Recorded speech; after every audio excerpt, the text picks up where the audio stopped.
I'd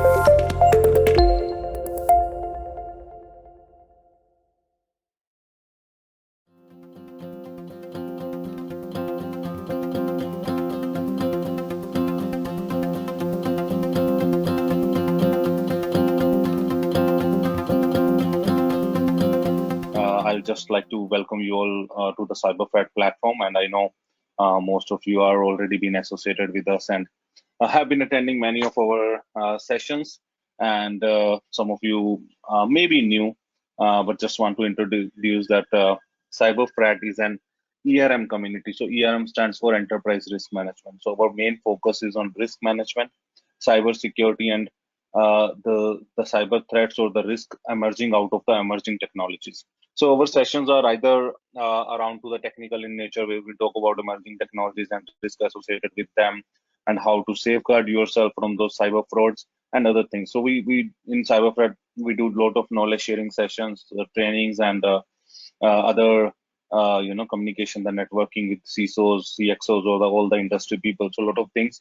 That is how our platform is. Most of our knowledge sharing is free. We are doing special sessions or CXO connects twice in a month, every Saturday, 11 a.m. to 12:30 p.m. That's a fixed timing, and also we do a weekly session on every Thursday at 7 p.m. and which is you just can go to cyberfrat.com and subscribe yourself to get those updates and keep attending those sessions.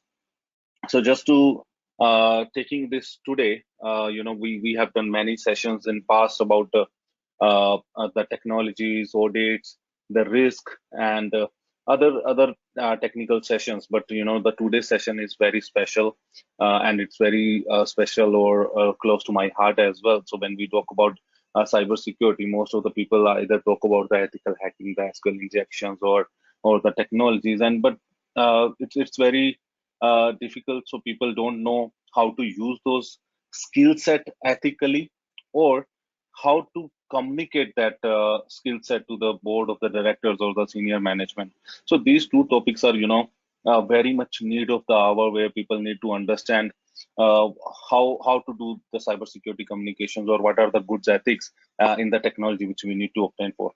For that, I would like to specially thank Karissa and Shannon, who are joining us for today, and they are going to be our guests, and going to talk about this special topic with us. So just to give you a brief about Karissa, so she's an entrepreneur and has an ex-techie so issues, where I will just read it. I have put that on the screen. So she has been in this industry quite a lot. She has been an influencer and also helping the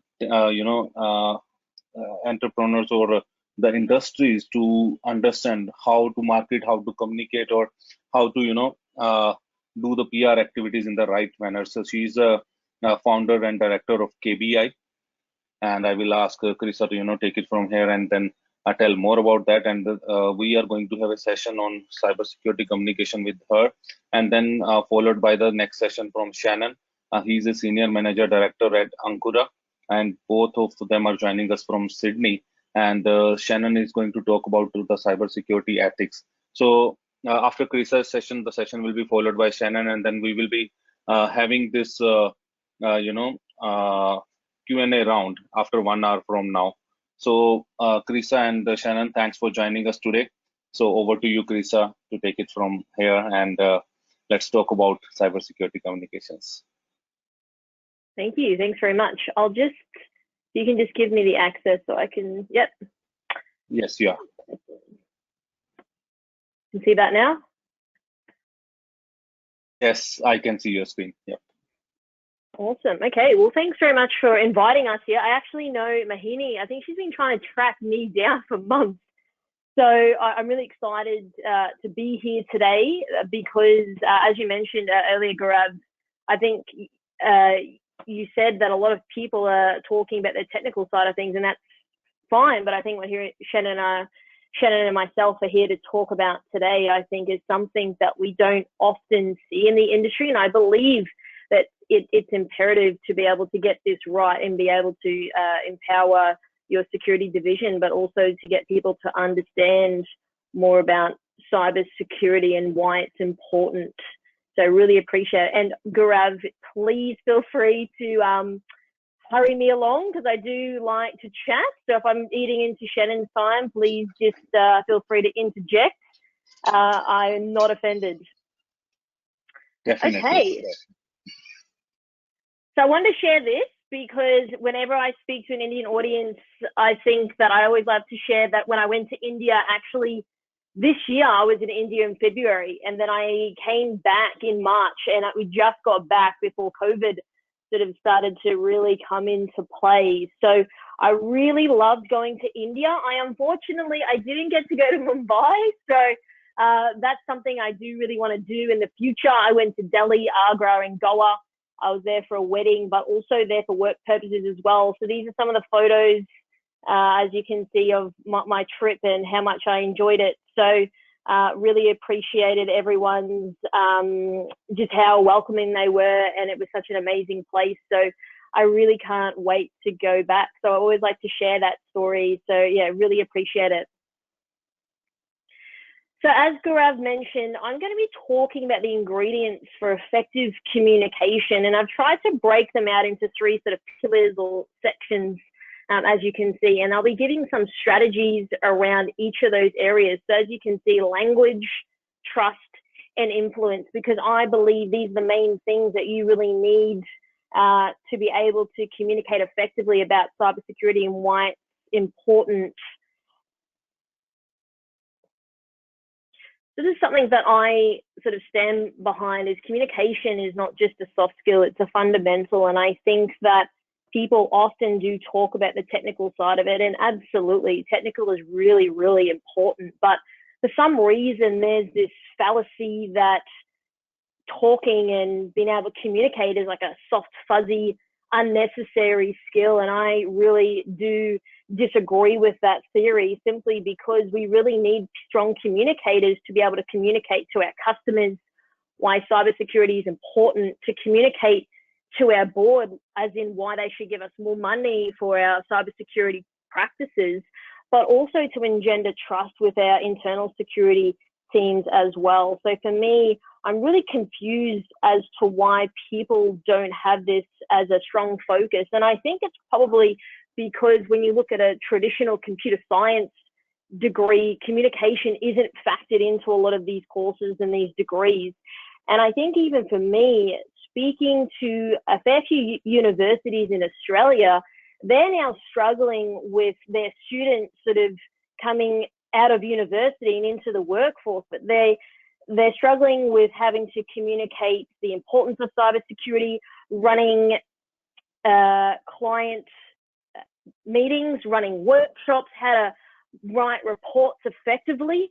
And that's not really being taught. And I think the reason why it's probably not being taught is because traditionally IT back in the day, well, it wasn't that long ago, IT was sort of this thing on the side. It was this independent silo. And so I guess structural theory wasn't inherently thought about when developing computer science degrees. So as an industry across the globe, we're really struggling with this, and we're trying to almost retrofit that, yeah, we need to think about communications. And I guess it's probably because the internet has grown so quickly and our attacks are growing so quickly as well. So I guess it's something that we're trying to sort of work out, how does this really fit? And I think it should be a requirement moving forward that universities and colleges around the globe should be teaching effective communication, because it's something that without this, we're going to really struggle in the future.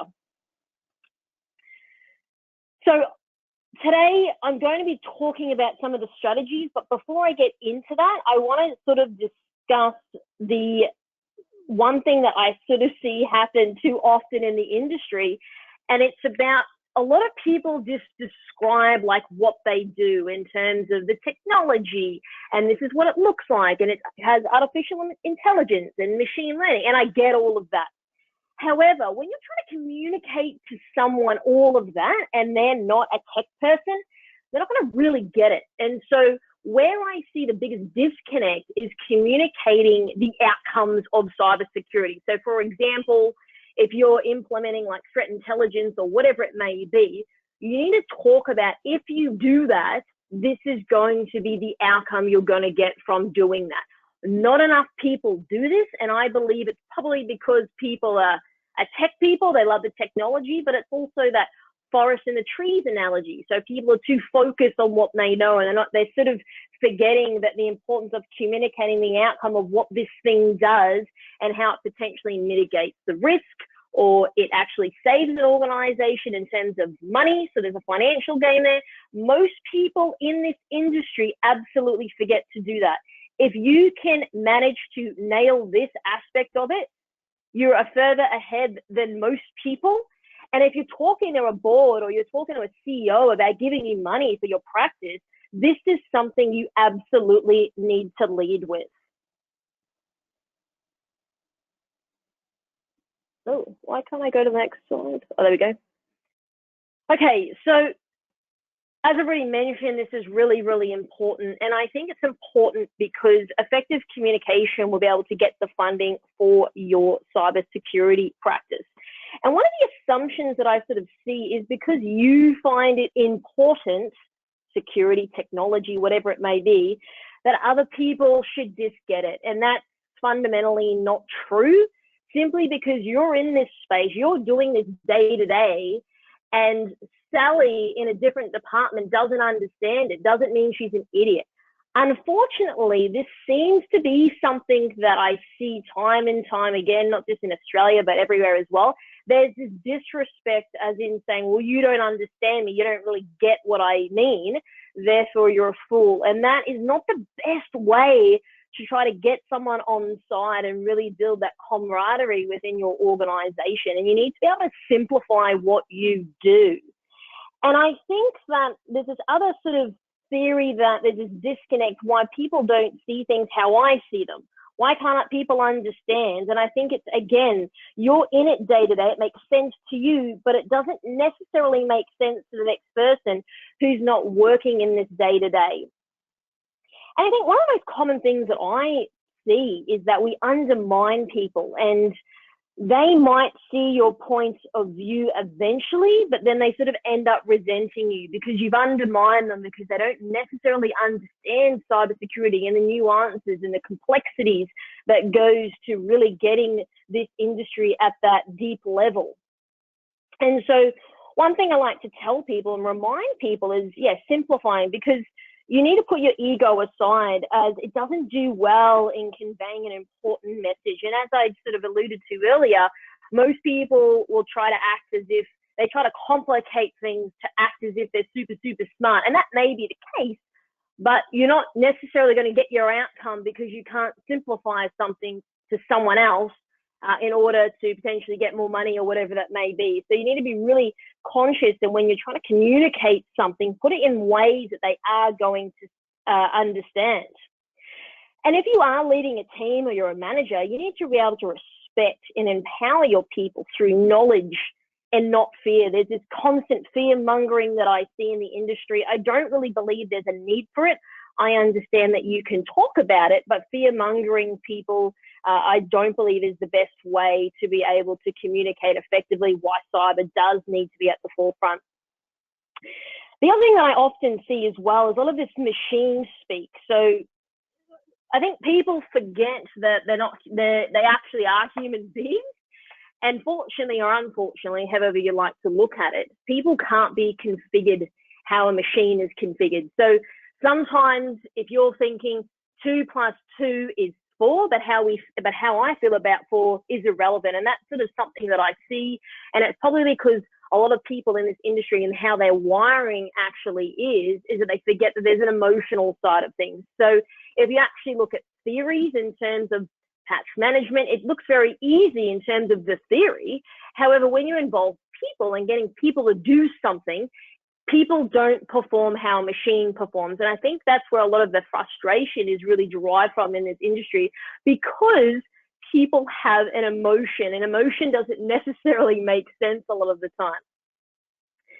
The other thing that I sort of see is if you confuse people a lot, you will absolutely confuse them. And I see this time and time again, especially in presentations. If you are a vendor and you're trying to explain your product and people get really, really deep really quickly, you end up losing your audience. And then as a result of confusing people, they sort of just walk away. So again, it comes back to that simplification of terminology. The other thing that I think is really, really important for this particular slide is being clear beats being clever. A lot of people just try to insinuate how clever they actually are. However, again, it loses the focus on being clear on what they're actually trying to communicate. So these are just some really early on points around just general communication. And I think that, again, this is something that does inherently need to be brought to the forefront, because without this, we're going to really struggle in the future. Okay, so as I mentioned, I've broken these into 3 parts, and I'm going to be taking you through some strategies to help you to be able to implement these strategies as soon as you leave this session today. So how we speak to one another is really, really important. And again, stop undermining people because they don't really get it, because you're going to get people offside super quickly.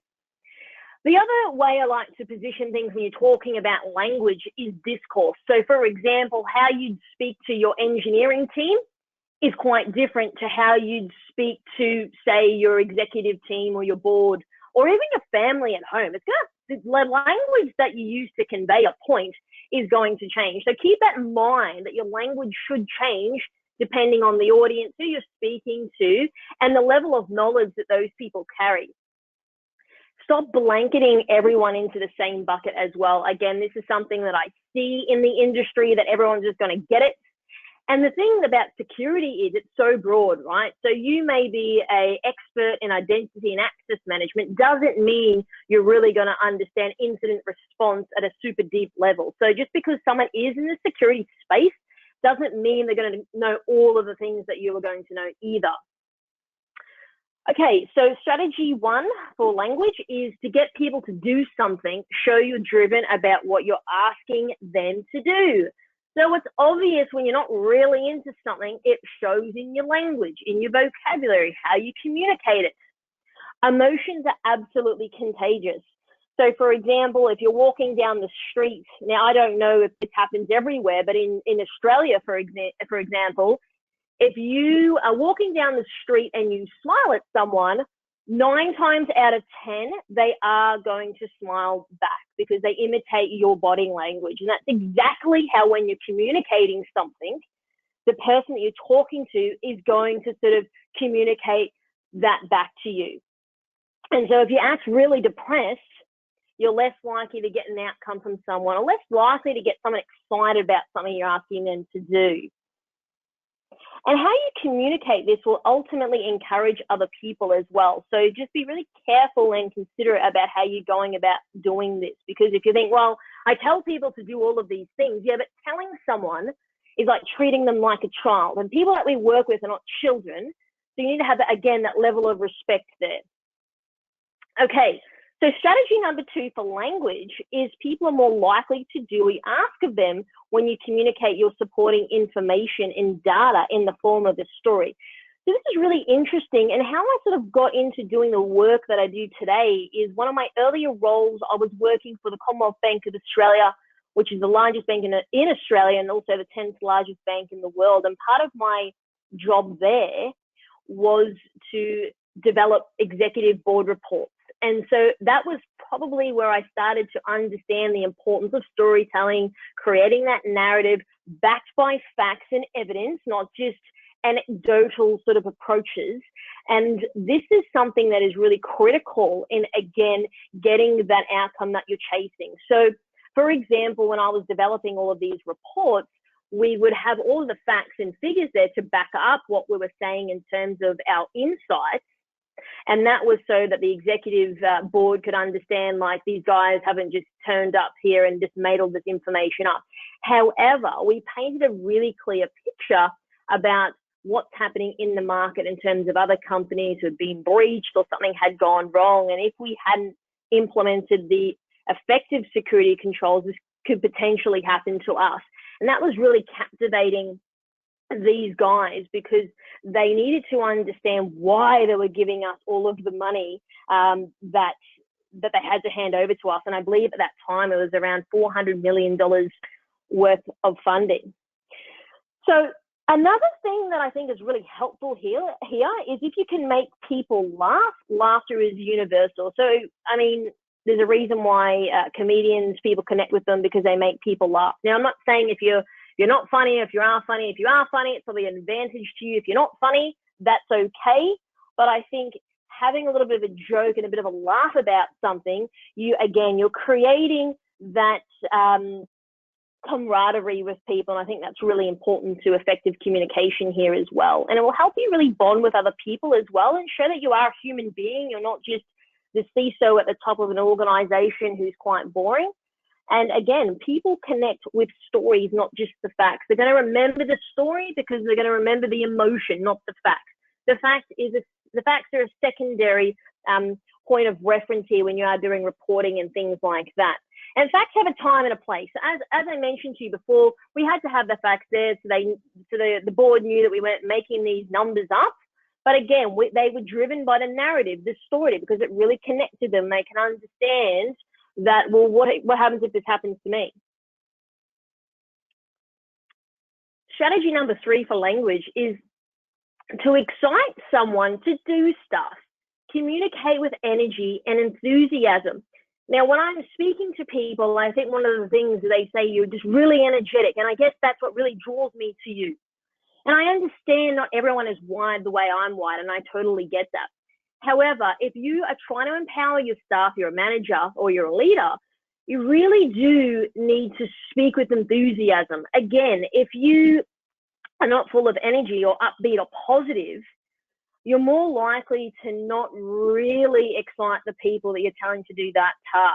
And there's a reason why people like Tony Robbins, for example, attracts a crowd. He's high energy, he's positive, and he motivates people. So if you can sort of start to look at these types of players who are out there, Tony Robbins and friends, and start to look at how they communicate, and probably, I mean, you're probably not going to be able to do it on that level because he is someone that is quite a rare breed.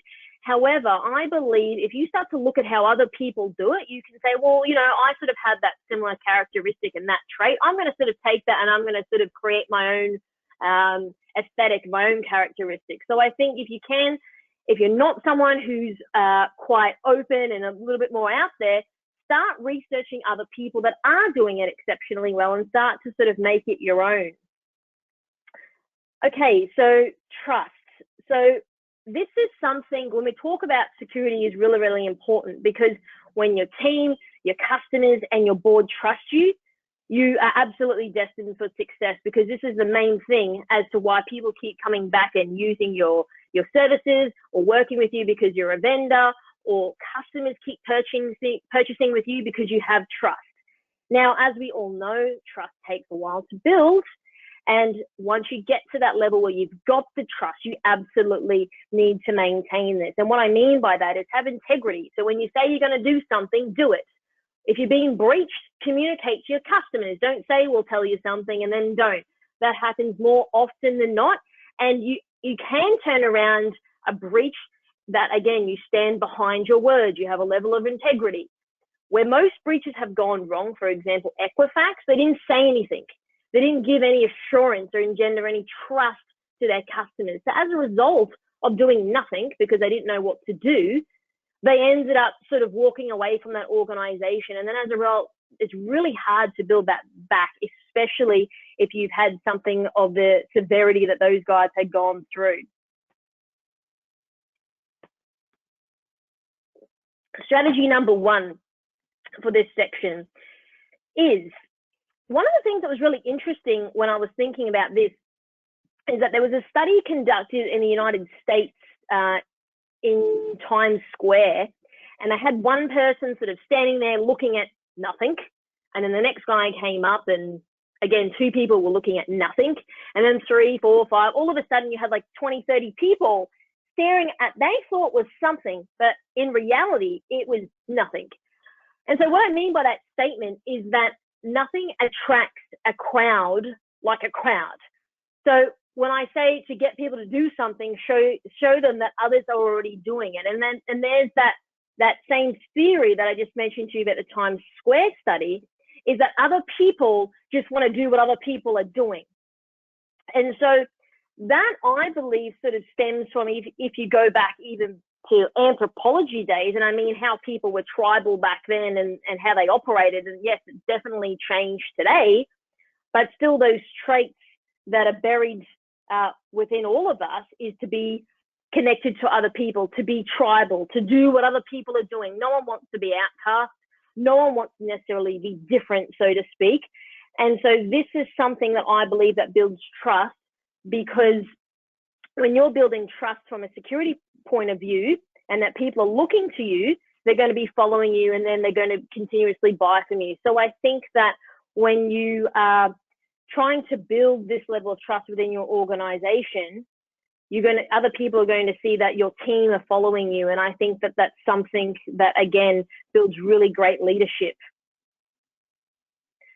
Strategy number 2 for building trust is similarity builds rapport, which builds trust. So, for example, Brene Brown, she talks about the power of vulnerability. Now, the reasoning that was popular is because people want to feel that other people have trials and tribulations within their life, and they absolutely have, because you're vulnerable. You're speaking openly and honestly about some of the hardships that potentially happen in your life. So that's why when you see people online that are really connecting with their audience, because they're talking about real stuff that other people go through. And so one of the things that I think will absolutely change, especially when we look at the new wave of CEOs, is that CEOs today, a lot of people can't necessarily really relate to them. And I think it's probably because that era, or how people operated back then, has absolutely changed. So this new CEOs that are ushering into today's world is that they're really trying to connect with their customers, to their team. So I think if you're presenting to your board about getting funding for your security division, you need to sort of build similarity with people. So maybe you have something in common with them. So maybe it's a hobby, or your kids go to the same school. You've got to find that thing in that context to be able to find common ground with that person, because once you can relate to them, they can absolutely then relate to you. And the benefit of doing this as well is it's a powerful technique, because this can build trust quite quickly, because again, you're similar to the person that you're trying to get an outcome from. So strategy number 3 for the trust section is to get people to trust you. You must first show them that you trust them. When they trust you, they'll be more likely to do what you ask them to do. So an example of this is make a request for someone to work on a project with you. So if you're giving something to someone in your team, perhaps give it to them. Don't micromanage them. Give it to them and say, hey, I really need you to do this. I really need you to take ownership of this. More often than not, your staff member will feel absolutely empowered to be able to manage that task, because they believe that their CISO, their leader, or their manager is trusting them to do something that's really, really important. And I believe another really good thing here as well to help that is rewards as well. So when people are doing great things within your team, reward them. And again, it comes back to when you acknowledge people that are doing something, because often in large organizations, people don't really necessarily see the difference that they make. So when you communicate and you call it out that, hey, today Joey did a really good job, people will absolutely respect you for that. Okay, so coming to the last part of the session is the influence side of it. Now, this is important if you are chasing an outcome, because we all know that with influence, you have more weight behind what you say. So if you have influence within your organization, your customers, or in your industry, people are, again, more likely to trust you, more likely to talk to you, do business with you. So this is something that, yes, does take time, but if you can really captivate this and capture your audience and the people that you're talking to, there is a lot of benefits to doing this. So strategy number 1, to get people to do stuff, make sure you're doing it yourself. And this is really interesting because you've got to practice what you preach. So if you're a hairdresser, you better make sure that you have the absolute best hair. If you're a personal trainer, you have to have a better body than everyone else, because if you didn't, why wouldn't no one would buy services from you. And the same thing applies to the security industry. So if you're talking about all of these things, but you're not doing it yourself, people, again, are less likely to trust you. Your team are not going to be able to do it either. So if you're not doing it and you're not leading from the front, people are absolutely not going to do it. And I think that this is something that I see. And there's this little image that I think I have seen a fair few times, and it talks about leadership. And my definition of leadership is really getting people to willingly follow you. You're not forcing them to follow you. And then I think there's this little image of the leader sort of with a whip, like whipping his staff to sort of pull him along, when in actuality, it should be the other way around. Like, you should be going through the fire first and taking the heat and having your staff line up behind you. So for me, I believe that you need to be doing the stuff first in order for other people to follow you. Okay, so people are more likely to do what you need them to do when they consider you a leader. So to be seen as a leader, you must show confidence. This is absolutely true. I think that perhaps there's not enough people showing confidence in this industry, and it's probably because they feel that someone on social media or wherever is going to say something critical about them, and that's unfortunately true. But I believe when you show confidence, again, you're going to be seen as that leader in your space. And it doesn't have to necessarily be out on social media or online. It could be within your organization as well. And I think that if you don't have the confidence to stand behind what you believe, you're honestly in the wrong job. So if you're not actually thinking, this is what I believe and this is what we're going to do from a security point of view, you're not in the right job. And I think that I have seen that. And I think a lot of people that I've seen are in these senior positions probably by default, probably because there was no one really else, and there was an engineer that was then worked up through the ranks and he just became the CIO. And I don't think that particular person has the leadership qualities that I believe are required to, again, stand behind what you believe in. And I think that when people are confident, again, it builds that trust. You feel very safe in the hands of your CISO charging with the direction that they're heading in, because they have that level of confidence and they speak with conviction. And no one honestly wants to work with someone that doesn't, again, stand behind what they believe in. So strategy number 3, to get people to feel connected to others, they will work harder. This is absolutely true. So for example, when teams are running security awareness and phishing simulations and someone gets it wrong, don't ostracize them, don't make them feel less than, because at the end of the day, people just want to feel that, yes, they made a mistake, but they're not completely ostracized in that other people do make mistakes as well. So I think that you need to be able to connect your staff in your team, and that's going to go through language and communicating that effectively. But I think that this is something that's going to take time. And when other people feel that there's a level of connectedness, because again, there's a similarity with you, they're going to feel, yes, they're connected, but they're going to work harder for you, because again, we are tribal, and people want to feel that they're not alone in this world. So it's something to really consider when you're leading a team as well. So that's all that I have today. I tried to go through that as quickly as I could and give you as much information that I could within that session. Now, just to let you know that those things, one of those points could take, 2 hours. So I tried to put as much information as I could for key takeaways. But here's all of my channels. So I'm on Twitter, LinkedIn, and Instagram, as well as we have an executive cybersecurity podcast, and I interview guests all around the world about cybersecurity. So if you're into that type of stuff, I'd really appreciate the listen. And that is all.